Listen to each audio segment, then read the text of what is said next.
Bom dia a todos e a todas. Queria agradecer ao professor Reis Veloso, me lembrar do meu tempo de FGV, né? Fiz uma cadeira com ele quando fazia o mestrado lá da EBAP. É uma alegria, como seu aluno, estar aqui agora compartilhando dessa mesa. Urgências ambientais. Em 15 minutos, eu quero dizer o seguinte, e começar por um lado que perpassa o meio ambiente e perpassa todas as áreas, que é um pouco que essa crise que nós estamos vivendo nos permite discutir mais a fundo, que é a própria reforma do Estado, né? Eu acho que essa questão perpassa a todos nós. Quando eu vejo um artigo recente do Paes de Barros, no Estadão, dizendo que 40%, onde o repórter pergunta para ele que há necessidade de foco e tal, e pergunta quem são os 40% mais pobres do país. Aí ele fala assim, prefiro responder dizendo quem não está entre os 40% de mais pobres do país. O aposentado que ganha salário mínimo pelo INSS não está entre os 40% mais pobres do país. Por que eu estou falando isso?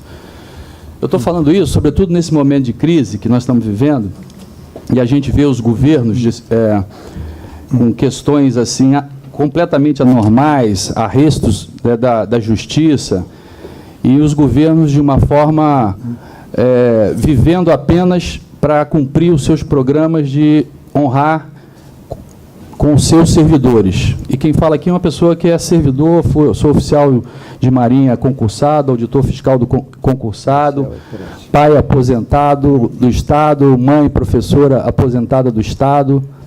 Mas eu acho que um tema que precisa ser discutido com muita ênfase, porque todos nós que conhecemos o serviço público sabemos das disfunções que existem. Por exemplo, eu sou a favor da estabilidade, mas a estabilidade não pode ser um valor absoluto. Quando eu digo aqui, de um lado, que o Estado para um programa que afeta milhares de pessoas, na outra lado, para cumprir o seu dever de pagar os servidores. Então, acho que essa é uma discussão que precisa ser feita com coragem no país. E dentro dessa linha de urgências ambientais, e dentro desse tópico, eu divido com vocês, nós construímos junto com enfim, um grupo de universidades, a gente está construindo a primeira unidade de gente e gestão, né, que é considerada a primeira unidade de gente e gestão dentro do poder público, para que a gente possa enfrentar esses desafios de falta de recursos, de burocracia excessiva. Eu acho que inovar nessa área é uma urgência ambiental, né, e nós estamos trabalhando e construindo isso. Uma outra questão, dentro dessa mesma lógica da reforma do Estado, e de mudar, acho que é uma urgência, para que a gente possa responder os desafios que a sociedade cobra da gente, é trazer a iniciativa privada para a gestão ambiental. Nós estamos lançando, também de forma inédita do país, a primeira parceria público-privada para a gestão de espaço público de unidade de conservação. E construindo, professor Reis Veloso, pela primeira vez também no Brasil, um fundo garantidor com dinheiro privado, não tem orçamento público. Cultura. Né? Então, eu considero essas questões de reforma de Estado, de governança, talvez a grande urgência para que a gente possa atender de forma mais adequada as nossas urgências ambientais. E aí entro num segundo tema, para ser rápido e objetivo, que é um ativo desse país, não é só do Estado, que é a Baía de Guanabara.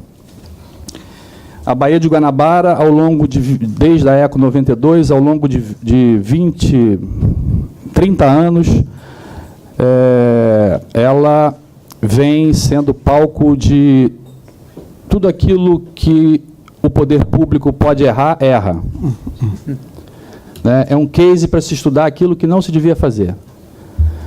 E dentro dessa lógica, começa por um equívoco de comunicação. Se fala para a população há 30 anos atrás que com 800 milhões de dólares se entregaria uma Baía limpa. Então já começa gerando uma expectativa muito aquém do volume de recursos necessários.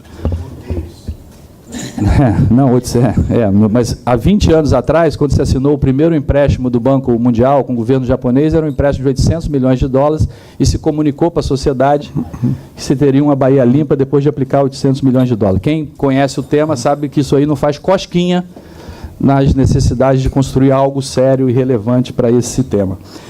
E o grande desafio que nós estamos nos colocando, e junto com a FBDS, junto com a sociedade, é construir uma governança para essa Bahia. Os órgãos não se comunicam. Nós temos 15 municípios que cuidam dos resíduos sólidos ao longo da Bahia. Nós temos a Secretaria de Meio Ambiente com o efluente industrial. Nós temos a Marinha cuidando do espelho d'água dos navios. Nós temos a diretoria de portos, enfim, uma quantidade enorme de órgãos que não se fala, que não tenham nenhuma governança, e nos lugares onde isso avançou, o grande desafio foi a governança. E nós estamos construindo, junto com a sociedade, a meta entrou no planejamento estratégico do governo, inclusive a nova presidente do BNDES participa ativamente desse processo, tem me ajudado muito, a Aspásia e muitos outros que estão aqui, para que a gente possa empoderar uma governança para tratar desse tema. Mais importante, e a gente tem um investimento significativo, nós estamos investindo hoje na Secretaria algo em torno de R$1 bilhão em cimento, tijolo, mas para mim é muito mais importante que o cimento, tijolo, enterrar cano, a gente construir essa governança e deixar esse legado de uma governança que possa construir o horizonte de longo prazo. E entrando nas urgências, eu quero dizer o seguinte, ano passado, aí volto para a governança também, ano passado, 2014, 2015, vivemos, professor Reis Veloso, a maior crise hídrica da história da região sudeste nos últimos 85 anos. E cada vez mais, esse é meu sentimento, né, nós vamos ter fenômenos mais frequentes e mais intensos como esse. Uma série de questões que aconteceram, aí eu volto a dizer, concordando com a crise é sinônimo de oportunidade, pelo menos do ponto de vista institucional, nós saímos dessa crise muito mais fortalecidos na governança do Rio Paraíba do Sul.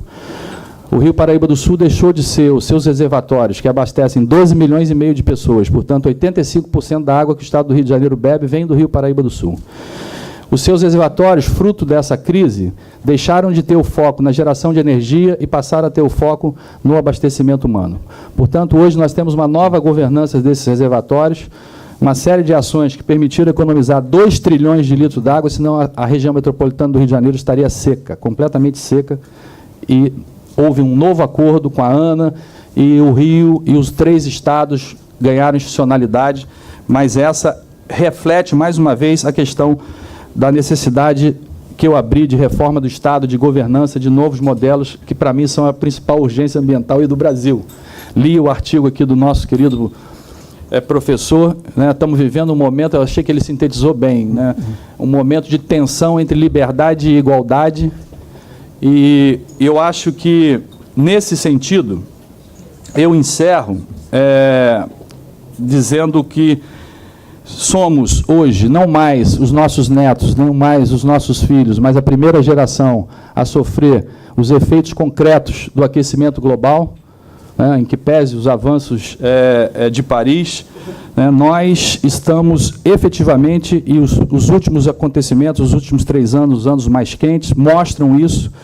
Então, mais importante até do que discutir mitigação, menos sequestro, menos emissão, é discutir efetivamente, é o que nós estamos começando a fazer, inclusive na COP21, lançamos, junto com o governo da Catalunha, um plano estadual de adaptação, de resiliência, né? A cidade do Rio de Janeiro já está avançando, bastante avançada nisso, porque o aquecimento global e as mudanças inerentes a esse aquecimento já são realidade, já estão acontecendo. Então, além de buscar mitigar, eu acho que a ênfase maior é adaptar.